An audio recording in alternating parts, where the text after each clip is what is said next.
اور اگر زیادہ کی ضرورت ہے تو 4 رکعت آپشنل رکھی، اگر تم پڑھنا چاہتے ہو تو پڑھ لو، نہیں پڑھنا چاہتے ہو تو 4 سے بھی تمہارا کام چل جائے گا۔ اس کے بعد عصر کا وقت آتا ہے، چائے میں،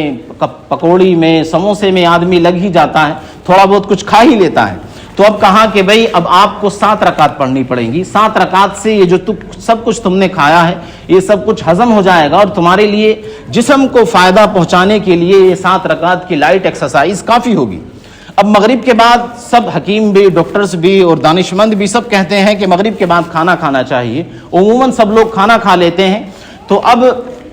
دوپہر کا جب کھانا کھایا تھا تو 12 رکعت کے لیے کہا کہ 12 رکعت پڑھ لیجئے۔ اب کہا جا رہا ہے کہ 12 سے کام نہیں چلے گا بلکہ 17 پڑھیے۔ 12 دوپہر میں پڑھ لی اس لیے کہ اس کے بعد بہت سے جھمیلے تھے، دنیا کے بہت سے کام تھے، لیکن اب 17 کے بعد کوئی کام نہیں ہے، صرف سونا ہے اور آرام کرنا ہے۔ تو اب اس لیے تھوڑی سی ایکسرسائز زیادہ کرنی ہے جس سے کہ کھانا ہضم ہو جائے، اور جسم کو جتنی ایکسرسائز کی ضرورت ہے، جتنا بلڈ کو فلٹر کرنا ہے، وہ ان 17 رکعت کے اندر ہو جائے گا۔ تو اس وجہ سے اللہ تبارک تعالیٰ نے یہ جو نماز رکھی ہے یہ لائٹ ایکسرسائز ہے، اور یہ انسان کے لیے اس کے جسم پر اور اس کی باڈی پر یہ اس کے فوائد ہیں۔ اسی طرح پھر اب رمضان آ گیا، صبح سے شام تک کا بھوکا تھا، اس نے افطاری کی، اور افطاری میں تو ماشاءاللہ جو پرہیز کر رہے ہوتے ہیں، جو بڑی بیماریوں کے اندر ہوتے ہیں، وہ بھی بد پرہیزی کر لیتے ہیں اور خوب چکر کھاتے ہیں۔ تو اب کہا کہ تم نے نارمل ٹائم سے زیادہ کھانا کھایا ہے، اب اللہ تبارک تعالیٰ نے 20 رکعت تراویح کی رکھی ہیں کہ اب یہ 20 رکعت تراویح کے جو فوائد ہیں اس کے ذریعے سے تمہاری صحت کی حفاظت ہوگی، اور ان فوائد کے ذریعے سے فائدہ اٹھاؤ۔ تو یہ اللہ تبارک تعالیٰ جو ہمارے اوپر عبادت کا اور یہ روزے کا، یہ نماز کا جو ہمارے اوپر ایکسٹرا بوجھ جس کو ہم سمجھ رہے ہیں وہ بوجھ نہیں ہے، بلکہ ہماری زندگی کے اور ہماری صحت کے اس کے اندر فوائد موجود ہیں اور چھپے ہوئے ہیں۔ اللہ تبارک تعالیٰ ہمیں ان فوائد کو سمجھ کر اپنی زندگی گزارنے کی توفیق مرحمت فرمائے۔ انسان کو خوب بتا دیا جائے کہ اتنا ثواب ہے، اتنا ثواب ہے، اتنا ثواب ہے، اس کو نہیں سمجھتا، اور اگر ڈاکٹرز کہہ دیں کہ اس کا یہ نقصان ہے، اس کا یہ فائدہ ہے، تو وہ سمجھ لیتا ہے۔ تو اس لیے فوائد پر اللہ تبارک تعالیٰ نے یہ توفیق بخشی ہے۔ رمضان میں آپ خوب عبادت کریں فوائد کو سامنے رکھتے ہوئے، اور عبادت کے جو ثواب ہیں اس کو بھی سامنے رکھتے ہوئے۔ اللہ تبارک تعالیٰ رمضان کی قدردانی کی توفیق مرحمت فرمائے۔ وآخر دعوانا الحمدللہ۔